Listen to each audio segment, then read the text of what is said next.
As South Africans continue to work together to flatten the curve, one can only wonder what families are getting up to, particularly a family with toddlers.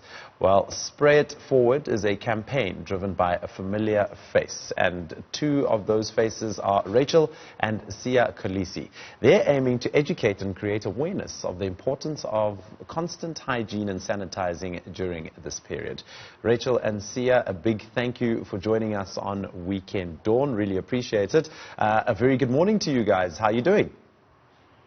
Good morning. Good morning. Thank you for having me. Sorry, Rachel couldn't make it. She's just sorting out the kids.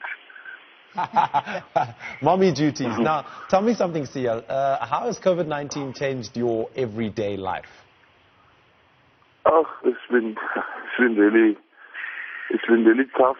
You're in the part that you must entertain your kids every single day and make sure you're extra careful with the things that you do around them. And obviously, yeah. But to be honest, we're in a fortunate place. The things that I've seen in the communities, there's far greater problems than what we have at our house. Talking about problems, Siya, good morning. It's Tumi over here. We do know that you started your foundation just seeing the need to help other communities out there. Let's talk about the experience of being out there and helping the people that you see or that you saw needed that help. Yeah, so I think when I was younger, the struggles that I faced, I'm still seeing them today, which is quite scary because that's a couple of years ago. Not much has changed. A lot of kids, young kids, are still going through what I'm going through. A lot of them are going to school together at 1 meal a day, which is a scary thing to think after so many years nothing has changed. And I thought I had struggled until I went to some areas, people who don't have water at all. And I look at them like, these are all the problems that we've had in the past. They just amplified even more, and it just shows how much we need to do more, but more stuff that is sustainable for the future, not only for this period. And I just urge everybody to get on board and start helping one another, or this is just going to damage a lot of areas. Now, Siya, on the back of what Tumi was actually asking you, I believe your recent public holiday you spent out in Limpopo at a place called Vuwane, which is very well known for issues with sanitation and access to water. Why was it important for you to go out to communities like that? And how are people living out there during this COVID-19 pandemic? Yeah, I think I said it last week. It's,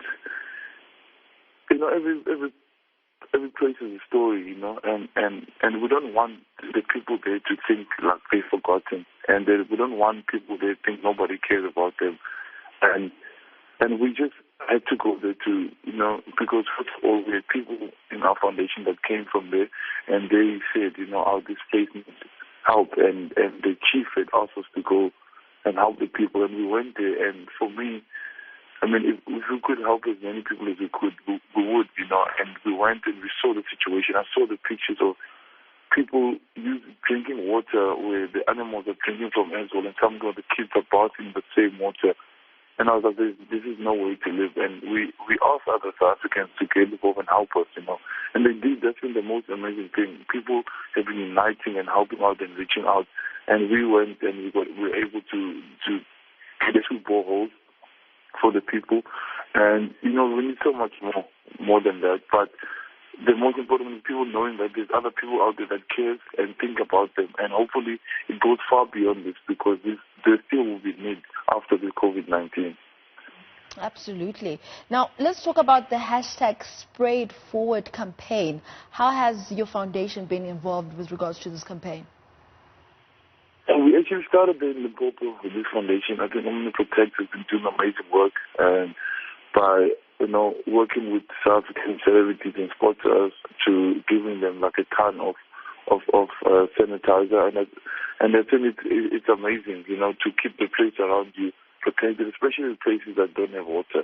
They can make sure on the tables and their hands are always sanitized, and so they can be as protected as they can be, and other things with masks as well. But this has been an amazing campaign, and it's going to help quite a lot of people.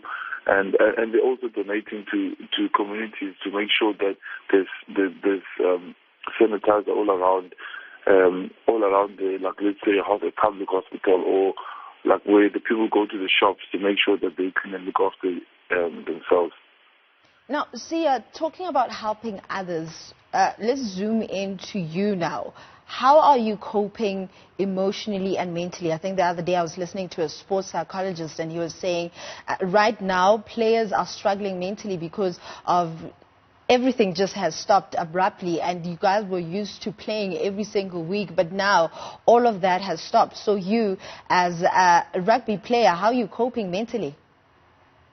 Yeah, it's really hard. Actually, my coach sent me a message yesterday, Coach John Dotchip, and he just asked me how am I doing, and I told him it's tough. We really would love to get in the field, but like, I think right now you kind of have to shift your mindset and try and focus on what's happening right now. I think going to the communities and seeing what people are going through, I think you tend to just focus on that. Like, for me, that's been the most important thing. You know, to think about those who can't look after people. Are actually thinking, I'm thinking about, like, are they going to make it through? You know, not only from the virus, from hunger, age, or I think that kind of shifts your mindset a little bit. And I know the sooner we help people, the more people stay at home and look after themselves, the sooner we can get back to doing what we love. My parting question, Siya, what message of inspiration do you have for South Africans out there? Right now, I just want to say thank you, first of all. I mean, on behalf of all the NGOs and people that are doing amazing work, and the frontline workers, and people who are at home, just giving, just helping out, and people have just been able to support us to do what we want to do, to try and help as many people as we can. Thank you for buying that extra can of beans, or buying that extra maize bean and putting it in those boxes. It's really been amazing to see how people just want to get involved somehow, and every single item or every single cent makes a huge difference. Doesn't matter how small or how big it is. It's really been amazing to see how the people have been doing, and thank you to our frontline workers who are working tirelessly, and to their families for allowing them to go to this situation. It's really been amazing to see South Africa pull together, and let's do more. Let's keep on going, because this is a marathon, and we can only get through this together. So let's hold hands and keep on fighting. Siya, thank you very much for your time, and I must say I commend you for all the help that you're giving out there to the country. That was Siya Kolisi, the co-founder of Kolisi Foundation and ambassador for the #SprayItForward campaign.